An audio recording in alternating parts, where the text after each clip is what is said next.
es un día típico, aunque para mí es especial porque tiene algo que un día como hoy, 31, es 31 de marzo, ¿cierto? Es un día especial porque un día como hoy, mi esposa y yo nos hicimos novios por medio de un beso. Que ya han pasado 26 años. Y no sé... Y no sé cómo sucedió eso, ¿no? Realmente. Pero hoy puedo decir que ese beso fue un beso con propósito. Amén. Gloria a Dios. Ella no se acuerda, yo sí. Bueno. Vamos a ver por aquí. Muchos aquí que me conocen saben que yo amo la tecnología. Me desenvuelvo mucho porque es algo que me gusta demasiado.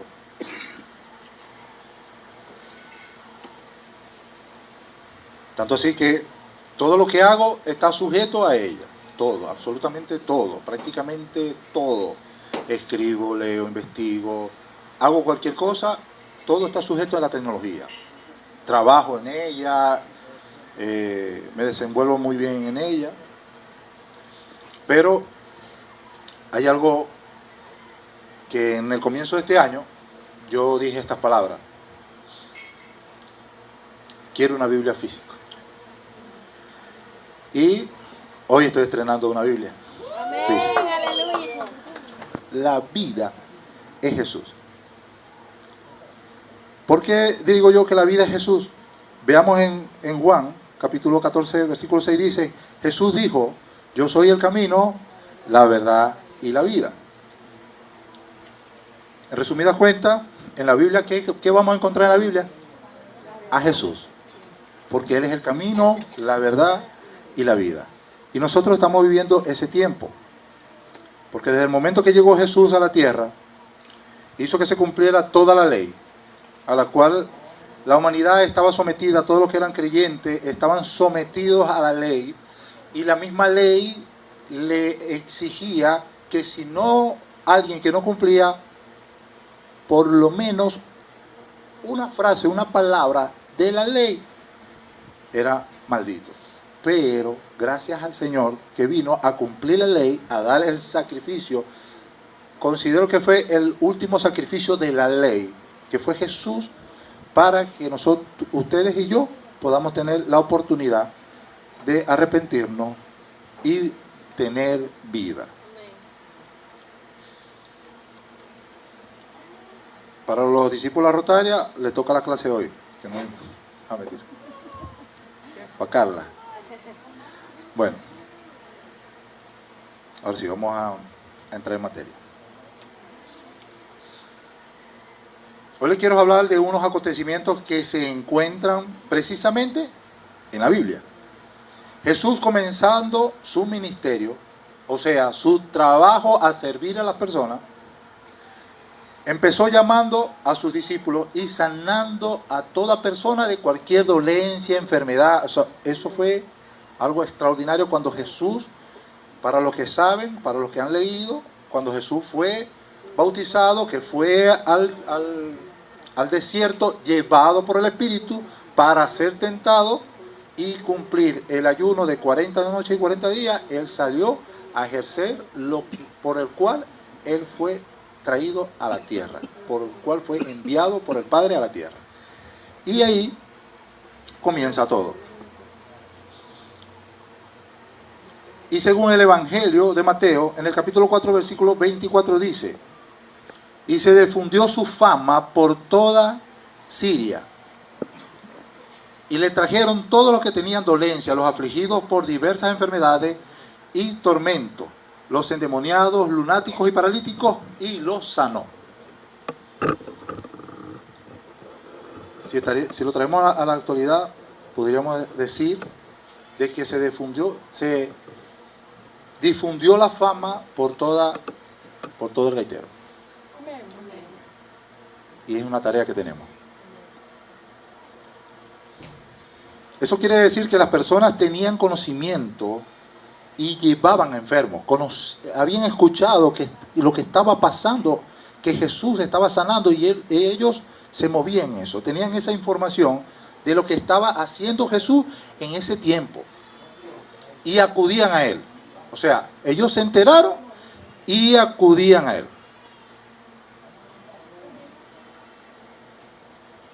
Es muy importante, por lo cual nosotros tenemos la tarea de seguir hablando de Jesús, de lo que Jesús está haciendo en esta casa, en lo particular, en cada uno de ustedes, ¿verdad? Para que los demás puedan escuchar y venir a Él. Así como sucedió con la jornada, que salimos a repartir volantes y la gente escuchó y vino. Así debemos nosotros también llevar el mensaje a todas las personas para que las personas puedan venir a este lugar, al encuentro de Jesús. Los acontecimientos de los que les voy a hablar son 3 y medio. El medio es para entrar en contexto sobre los 2 primeros, ya que estos 2 son simultáneos.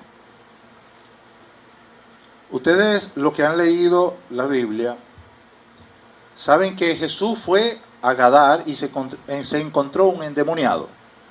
Y pasó lo que pasó, llegó Jesús, el tipo se revolcó, no me tormentes Jesús, tal, y él los envió para los cerdos y se cayeron los cerdos y la gente, en fin, fue un... Y él en el pueblo despacharon a Jesús, no, vete de aquí, vete de aquí. Jesús dice que él se iba de ese lado y el endemoniado le dijo que quería ir con él. Pero fíjense lo que sucedió. Saben que esa historia la pueden conseguir en Mateo 8, en Marcos 5 y en Lucas 8. Porque en esos 3 evangelios, que son los evangelios sinópticos, se cuentan los relatos simultáneos. Son relatos que juntos vieron, cada uno de los escritores tuvieron una perspectiva distinta en el escenario, pero escribieron de su perspectiva, pero es el mismo acontecimiento.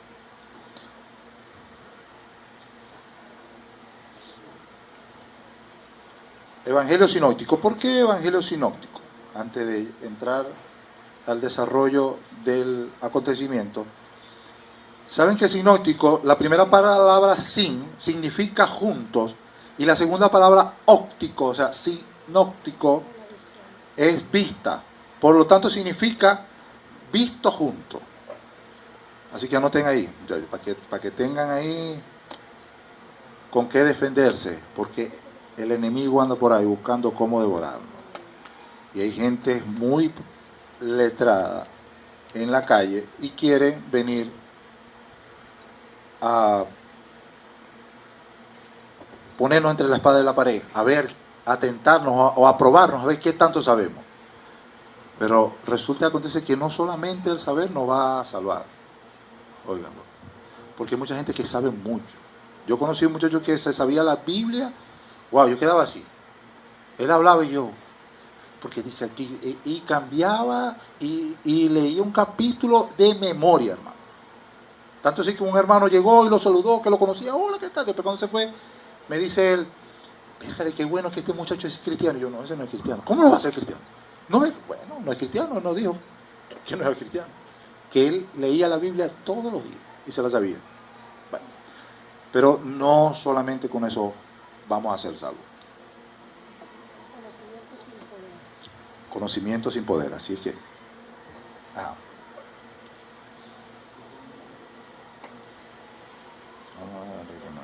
Okay.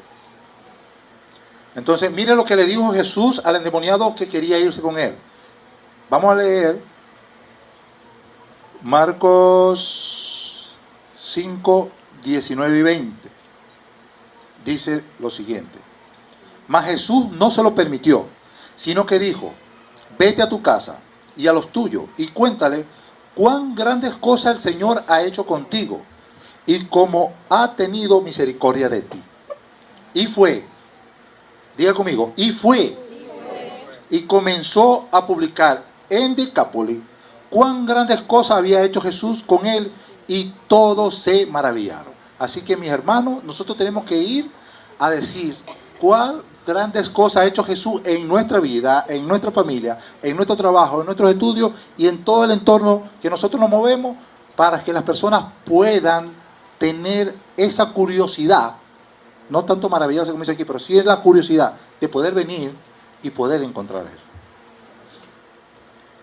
Veamos que en esta cita hay una palabra clave: testificar de las grandes cosas que Jesús hizo con él. Así tenemos que ser nosotros, testificar de esas grandes cosas. Así que anoten para que lo pongan en práctica. Ya estamos en materia. Lo que sucedió con el demonio, el endemoniado, y lo que él hizo, se testificó, empezó a esparcir la fama de Jesús. Él fue parte de esa fama que Jesús, como leímos al principio en Mateo, se estaba esparciendo por toda la región. Y ahora continuamos en el capítulo 5. Voy a leer aquí de la Biblia. No lo voy a estrenar solamente para tenerla aquí, tengo que leer. Si no, no tiene sentido, ¿verdad? No es un adorno. El tema es que como está nueva, está dura. Entonces vamos a leer en el capítulo 5, versículo desde el 21 en adelante. Dice así: pasando otra vez Jesús en una barca a la otra orilla, se reunió alrededor de él una gran multitud, y él estaba junto al mar.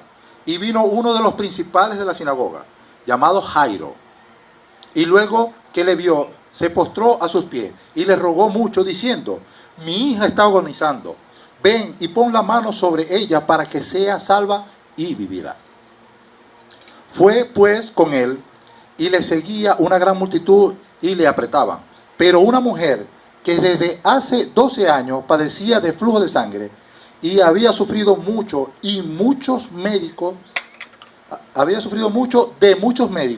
y gastó todo lo que tenía y nada había aprovechado, antes le iba peor. Cuando oyó hablar de Jesús,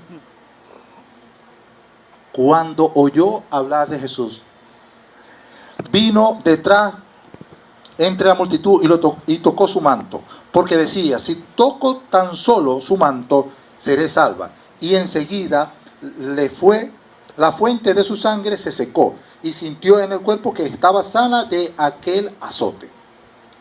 Luego Jesús, conociendo en sí mismo el poder que había salido de él, volviéndose a la multitud y dijo: ¿quién me tocó mis vestiduras? Sus discípulos le dijeron: ¿ves que la multitud te aprieta y dice: ¿quién te tocó? O sea, pero él miraba alrededor para ver quién había hecho esto. Entonces la mujer, temiendo y temblando, sabiendo lo que en ella había sido hecho, vino y se postró delante de él y le dijo toda la verdad. Y él le dijo: tu fe te ha sanado, ve en paz y quédate sana de tu azote. Mientras él aún hablaba, vinieron de la casa del principal de la sinagoga diciendo: tu hija ha muerto. ¿Para qué molestar más al maestro? Pero Jesús, luego que oyó lo que le decían, dijo al principal de la sinagoga: no temas, cree solamente. Y no permitió que le siguiera nadie sino Pedro, Jacobo y Juan su hermano. Y vino a casa del principal de la sinagoga y vio el alboroto y los que lloraban y lamentaban mucho. Y entrando les dijo: ¿por qué alborotáis y lloráis? La niña no está muerta, sino duerme. Y se burlaron.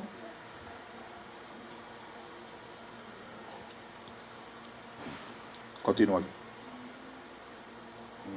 Duerme. Y se burlaron de él. Mas él, echando fuera a todos, tomó al padre y a la madre de la niña y a los que estaban con él, y entraron donde estaba la niña, y tomando la mano les dijo: Talita cumi, que traducido es: niña, a ti te digo, levántate.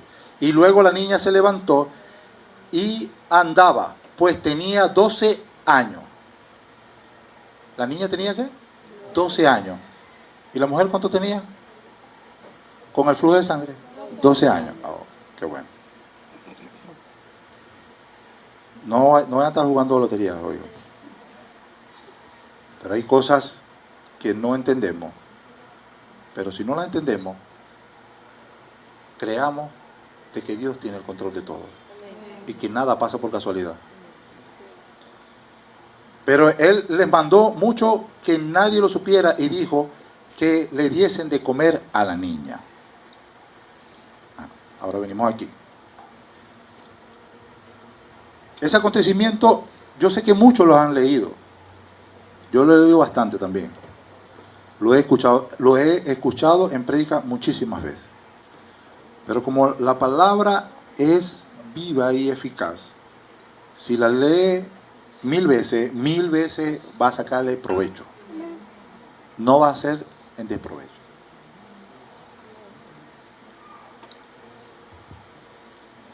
Y en este acontecimiento hay tres palabras claves o frases. Vamos a decir así, frases clave. Número 1. Oyó hablar de Jesús.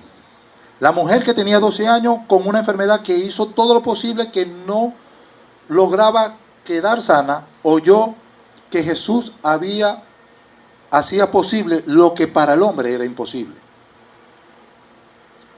Fue a buscarlo hasta que lo encontró y tuvo una experiencia personal con Jesús.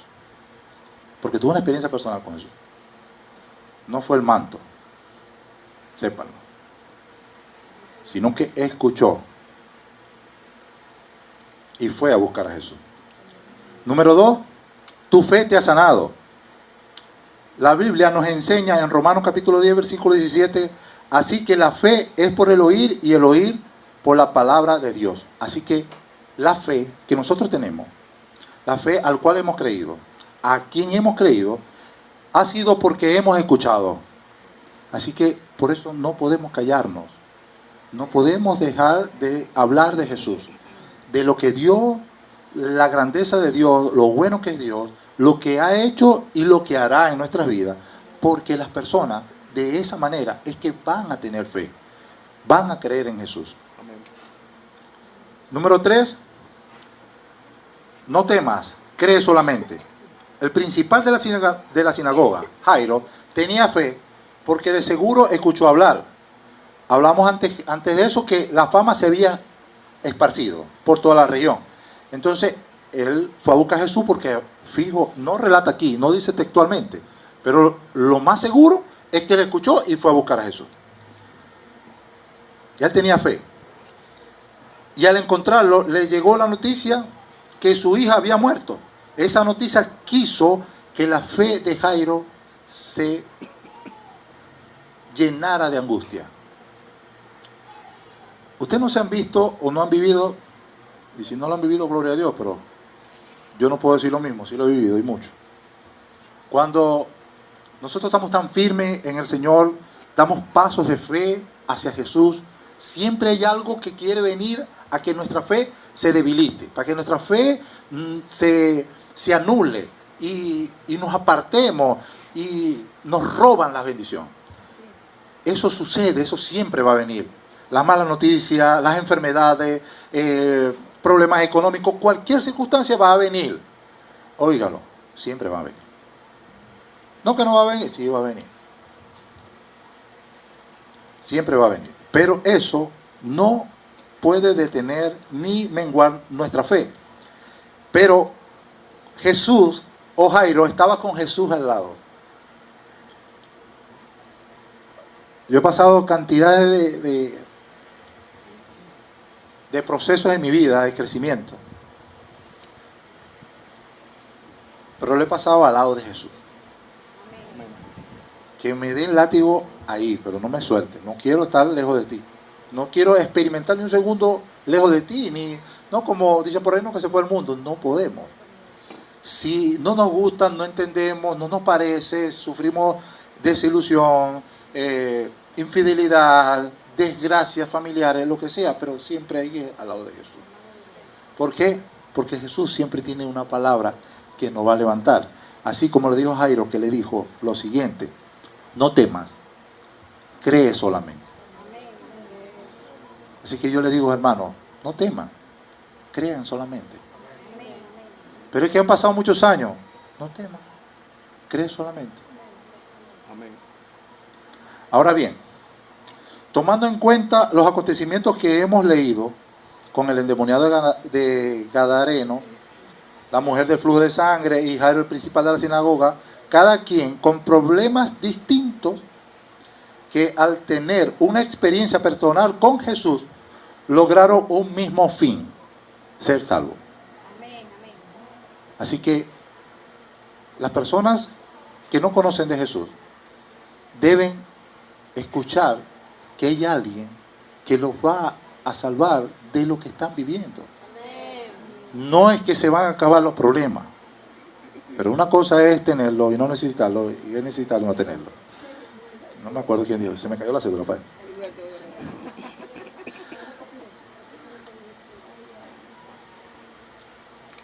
Repito aquí. Ahora bien, cada quien, las tres personas que nombramos, los tres personajes, el endemoniado, Jesús llegó y tuvo un encuentro y fue libre de esa atadura. La mujer escuchó, fue a buscar a Jesús, lo tocó con fe y fue sanada, pero tuvo un encuentro y Jesús le dijo, tu fe te ha sanado, sé libre de ese azote. Y Jairo, que iba angustiado porque la hija se le estaba muriendo, no es para menos, por Dios, se le estaba muriendo la hija. Tenía que ir angustiado, no iba a ser de otra manera que iba a buscar a Jesús. Le dijo, Jesús, ¿qué más? ¿Cómo estás? Ahí yo he escuchado hablar de ti. ¿Qué más? Bueno, no sé, si quieres, vamos a la casa, a ver si mi hija, si llega allá antes o se muere o la resucité, no sé, pues, vamos a ver, vamos a intentarlo. No, él iba angustiado con eso. Y en esos problemas que cada quien en su particular tenía, al tener la experiencia con Jesús, lograron un mismo fin, que es ser salvo.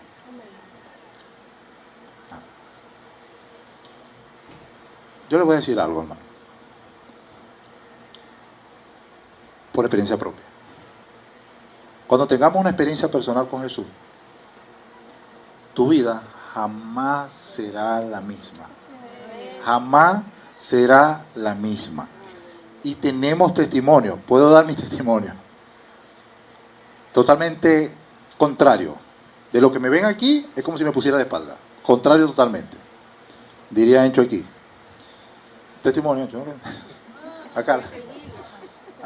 Bueno.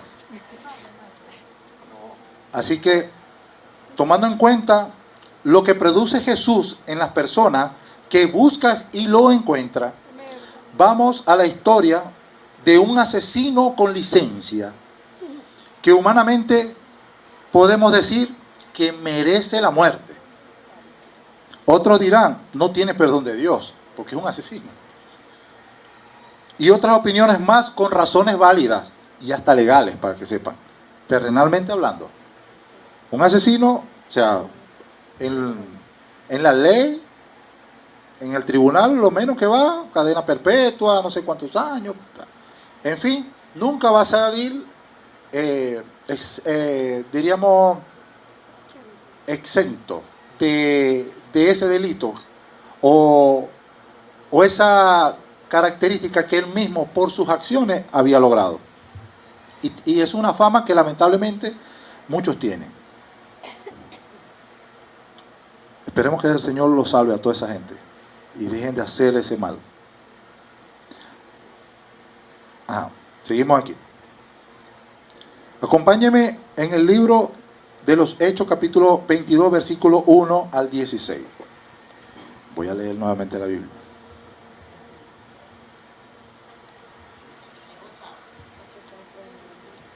Claro. 22, 1 al 16. 22, 1 al 16. Vamos a hablar de este asesino. Es miserable. Merece la muerte. Nosotros somos terribles humanamente. Gracias al Señor que nos salvó. ¿21 qué? 22. 1, 16. Hechos 22 del 1 al 16. Dice lo siguiente. Leo en el nombre poderoso de Jesús. Antes de leer ahí, para entrar en contexto, este asesino había pasado de ser victimario a ser víctima en este momento de lo que vamos a leer. Entonces ya él no era perseguidor, sino era perseguido ahora. Yo sé que ustedes saben quién es. Y el apóstol Pablo en ese momento se encontró siendo juzgado y él empezó a defenderse. Pero no se defendió por decir, pero si yo soy fulanito de tal. No, él se defendió dando sus testimonios de su transformación. Y dice así: padres y hermanos, escuchen ahora mi defensa. Al oír que hablaba en arameo, guardaron más silencio. Pablo continuó: yo soy judío, nacido en Tarso de Sicilia, pero criado en esta ciudad. Bajo la tutela de Gamaliel, recibí instrucciones cabal en la ley de nuestros antepasados, y fui tan celoso de Dios como cualquiera uno de ustedes. Perseguí a muerte a los seguidores de este camino, o sea, a los seguidores de Jesús. Arresté y encarcelé a hombres y mujeres por igual. Así lo pueden atestiguar el sumo sacerdote y todos los consejeros de líderes religiosos. Incluso obtuve de parte de ellos carta de extradición para nuestros hermanos judíos en Damasco. Y fui allá con el fin de traer preso a Jerusalén a los que encontrara para que fueran castigados. Sucedió que a eso del mediodía, cuando me acercaba a Damasco, una intensa luz del cielo relampagueó de repente a mi alrededor. Caí al suelo y oí una voz que decía: Saulo, Saulo, ¿por qué me persigues? ¿Quién eres, Señor? Pregunté. Yo soy Jesús de Nazaret, a quien tú persigues. Me contestó él. Los que me acompañaban vieron la luz, pero no percibieron la voz del que me hablaba. ¿Qué debo hacer, Señor? Le pregunté. Levántate, dijo el Señor, y entra en Damasco. Allí te diré todo lo que he dispuesto que hagas. Mis compañeros me llevaron de la mano hasta Damasco porque el resplandor de aquella luz me había dejado ciego. Vino a verme un tal Ananías, hombre devoto que observaba la ley y a quien respetaban mucho los judíos que allí vivían. Se puso a mi lado y me dijo: hermano Saulo, recibe la vista. Y en aquel mismo instante recobré la vista y pude verlo. Luego dijo: el Dios de nuestros antepasados te ha escogido para que conozcas su voluntad y para que veas al justo y oigan las palabras de su boca. Tú le serás testigo ante toda persona de lo que has visto y oído. Y ahora, ¿qué esperas? Levántate, bautízate y lávate de tus pecados, invocando su nombre.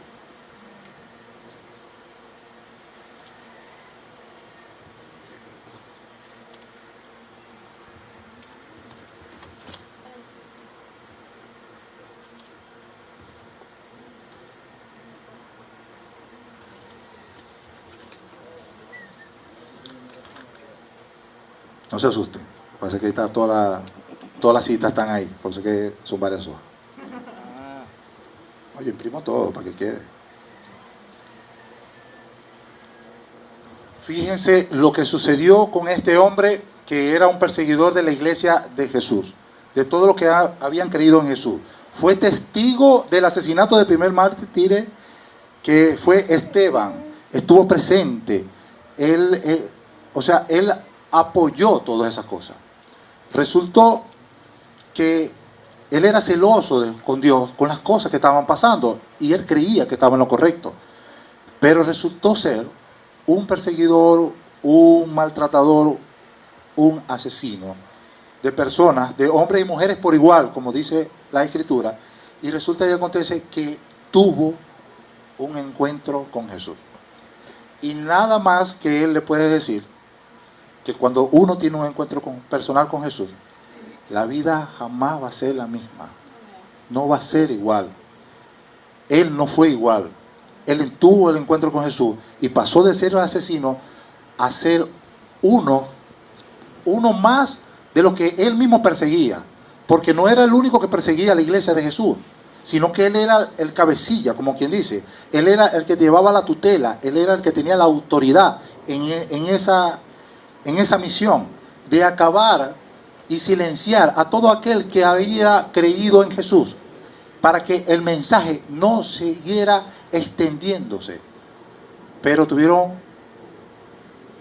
un intento fallido, porque Jesús tuvo un encuentro con Pablo y Pablo, su vida fue transformada, porque si no, esa fama no hubiese llegado hasta aquí, hasta el gaitero donde estamos ahorita, y que ha llegado a todos los rincones del mundo. Así que nosotros no nos podemos callar, no podemos silenciar el mensaje de Jesús.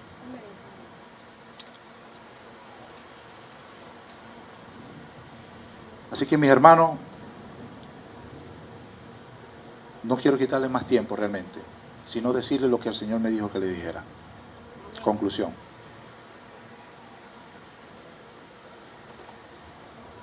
Y ahora, ¿quiénes son creyentes aquí? Perfecto. Y ahora les digo, eres creyente, pero sientes que tu vida sigue estancada espiritualmente hablando. Te pregunto, ¿qué esperas? ¿Qué esperas? Levántate y comprométete con Dios en servirle en el lugar que Él te coloque y te dé instrucciones para tu vida. Amén. Si eres también cristiano y tienes tiempo instruyéndote en la palabra, pero no te has bautizado, te pregunto, ¿qué esperas? Toma la decisión y bautízate.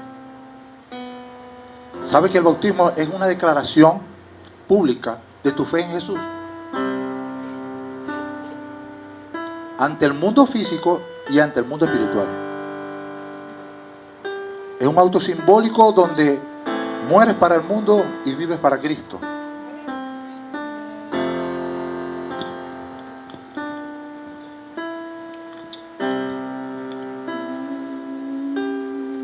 Y si fueras nuevo creyente,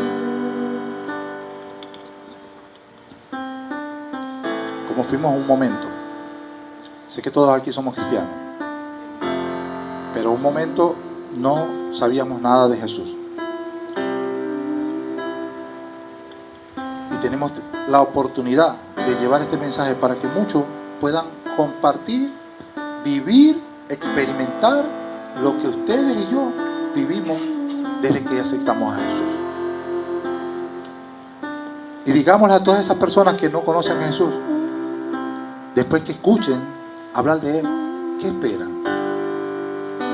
¿Qué esperan en arrepentirse? ¿Qué esperan en volver su corazón a Dios?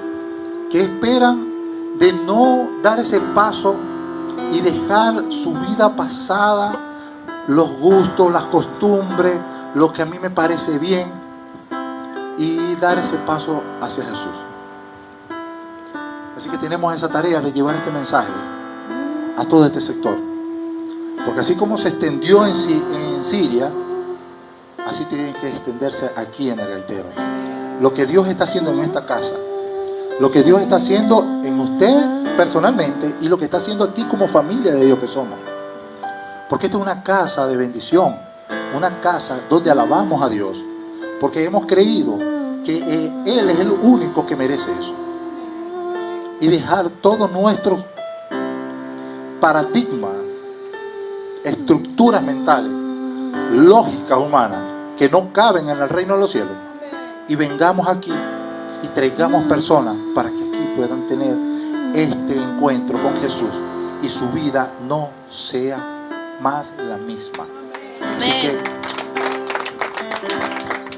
damos la gloria a Dios porque Él lo que sucedió, porque sé que fue el principio de lo que sucedió aquí ayer con la jornada. Sé que muchas personas van a venir para acá. No para únicamente que se llene, porque la idea no es que se llene. La idea es que conozcan a Jesús. La idea es que puedan ser salvos.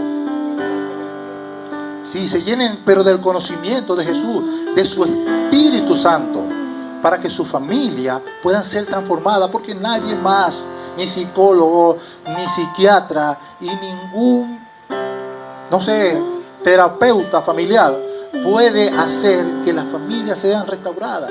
Solamente Jesús, con un granito de disposición de nuestro corazón. Así que adoremos un poquito más al Señor y les dejo esta encomienda de parte de Dios. Llevemos el mensaje a toda criatura.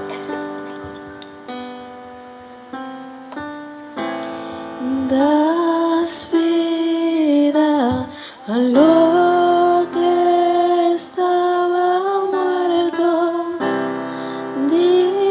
dijiste a Lázaro sal fuera, me diste corona. Señor, tú eres bueno. No me cansaré de decirte que tú eres bueno, porque te he experimentado, porque he visto tu misericordia, tu mano a mi favor, de mi familia, de mi casa de alabanza, de mis hermanos en la fe.